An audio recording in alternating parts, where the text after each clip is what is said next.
let's dive in for the next episode of the Essential Copywriting Skills series. We're 6 episodes into this so far, and frankly, it's actually, I have a little bit of regret about this series because I should have charged you for it. Honestly, like I'm just over delivering, and this is a series that I should have just charged a bunch of money for, or at least put it as part of my BTMS Insiders training library instead of giving it away for free. But here we are, 6 episodes in, and I guess I'm going to continue giving you all this value for free. So today we're going to talk about communicating emotion. Communicate emotion. A good copywriter, a great copywriter, needs to be able to communicate emotion. And we'll talk about how to do that after the break. These are the proven direct response marketing, copywriting, and entrepreneurship success strategies you can use today to write your own ticket and create the life you want. I am Roy Furr, and this is Breakthrough Marketing Secrets. Now, here's today's breakthrough. Okay, so as a copywriter, how do you communicate emotion? Well, number one, let's talk about communicate. What does that mean? Communicate is not saying, I'm happy, I feel sad. It's not about that. Communicate is about, when it comes to emotion, it is about essentially pulling the audience, the prospect, the reader, the viewer into the experience of emotion. So you watch a movie, and by the end of the movie, you're just bawling. The reason why is because they communicated emotion. They didn't just show emotion or talk about them. The main character is not like, oh, I feel sad. Like, you're seeing the situation play out in a way that you can't help but feel sad. And that is true communication of emotion. It's also really hard to do. And I would love to be able to just wave a magic wand and have it just so that you understood the X factor involved with communicating emotion. And I can't do that, but I can point to what you can do as a copywriter that's going to help you communicate emotion. Number one, we're going to keep going back to this because it's so important. We keep talking about that problem to solution arc, right? And so much of the emotion of a selling situation comes from that problem to solution arc. I had this problem. It was so difficult. I was angry about the problem. I was sad about the problem. I was frustrated about the problem. Whatever the negative situations are around the problem,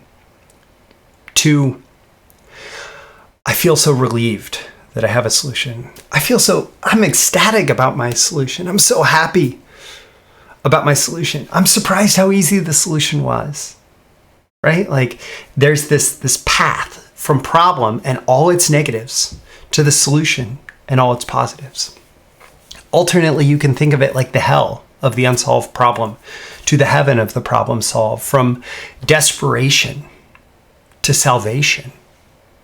Feeling desperate, not knowing what's going to happen because this problem just keeps growing and growing in my life. And I don't know, I can see that it doesn't take me anywhere good. And in fact, that part of my brain that thinks of all the worst scenarios is going wild on this problem, saying, yeah, this is going to be terrible if I don't solve it. To salvation, to never having to worry about that problem again, to feeling so great because I felt so helpless, and now the problem is just not there anymore. Right? That's the negative arc to positive arc, the negative to positive arc that you need to capture in your copy. Now, I talked early on about my PISA story selling formula. It's in my book, The Ultimate Selling Story. Problem, agitate, invalidate, solve. and ask. And so much of getting the emotion right involves that agitation step. So it's one thing to have like the external details of the problem presented. So like there's a story that I'm thinking of from a fairly recent project where this guy basically ended up homeless with his 5-year-old son, and wife was gone, and like in a very negative financial situation. And all of that, like in itself, that feels pretty heavy, right? But there was a moment, and I want to give it away, but I don't want to give it away. I don't want to share such recent copy in this episode. I tend to keep my client stuff a little bit more under wraps, a little bit more private. But there was a moment where his son said something and he felt like just devastated, like a total failure as a father, because not just because of the external situation, because you deal with the external situation, but he felt like he was letting his son down. And also in that moment, he made up his mind that he had to do something. He had to create a better life for him, for his son. Like he couldn't just wallow in the negativity. He had to do something positive. And that led to the product, right? And so it's about that agitation, about that feeling, that negative feeling of like, oh, like what is that moment where everything just seems like it's falling apart? And then what comes after that? What positive comes after that? And I actually have a program called Emotional Direct Response Copywriting, and I'll include a link to the description, or a link to that in the description, that actually kind of goes through how to really capture that arc in your copy. But what I can tell you is that so many times what it really comes down to is telling the stories, telling the most powerful stories that resonate on just a deep level with your prospect, because it's like a version of their story. It's a version of the story that they that they are going through now, or it's a worse version than their story. So they're like, at least I'm not doing that bad, but I got to do something about this. It's telling a story.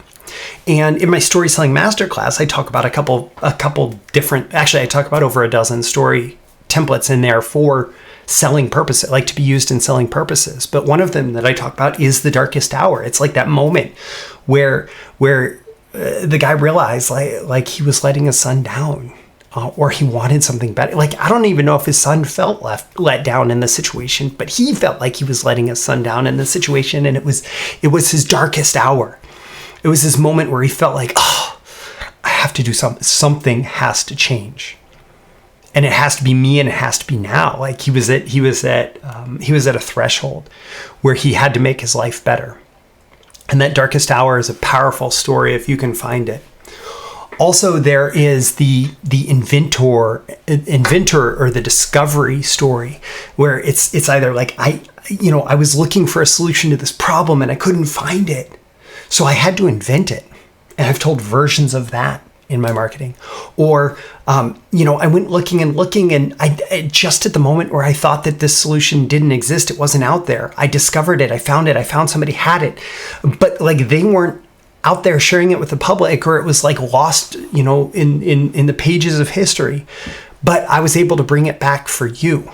So it's a discovery of something that was already out there. And very important in storytelling and story selling is to make it vivid and real, to make it three-dimensional, to make it objective, like the physical reality out here, but then also to make it subjective, to tell the experience of the character, and to incorporate all of that into how you're telling the story, such that the prospect can follow along and they can feel the emotion of the character in the story, just like you feel the emotion of a character in a movie or stage play or whatever, right? Or book, or but then through the story, you're taking someone on the emotional journey. Now, one more important point about this conveying emotion is that oftentimes you're doing it not from a perspective where you're telling the prospect to feel the emotion. You're actually doing it from the perspective of characters that are not your prospect. And so it could be you as the character. In my story selling masterclass, I talk about like developing your character. But if it's your story, then you're actually telling it from a first person, like I went through this. But your prospect, because of the mirror neurons that we have in our brains that cause us to like feel what other people are feeling and to put ourselves in their experience, your prospect is feeling many of the same emotions along with you as you go through your story. You can also tell customer or client stories, third person stories, where it's about somebody else. It's not about you. And maybe in that case, they like discovered you and that's how they got the solution that they were looking for.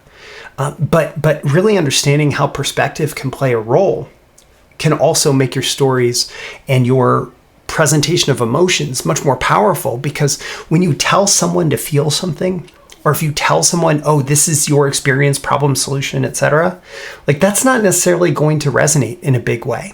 That's not going to resonate. That's not going to, they're not going to feel the emotion because you tell them the emotion. You should be angry about it. No, but I'm angry about this. And here's why I'm angry about this. That is something where you are communicating emotion without forcing the emotion on them. And like if you're interested in kind of those advanced persuasion approaches, I actually have a training called Sleight of Pen, which is about using the principles of like NLP, hypnosis, advanced persuasion in copywriting and in marketing. And, I think it's some of the most fascinating stuff that I've ever put together. And it goes into things like hypnotic language and all sorts of cool things.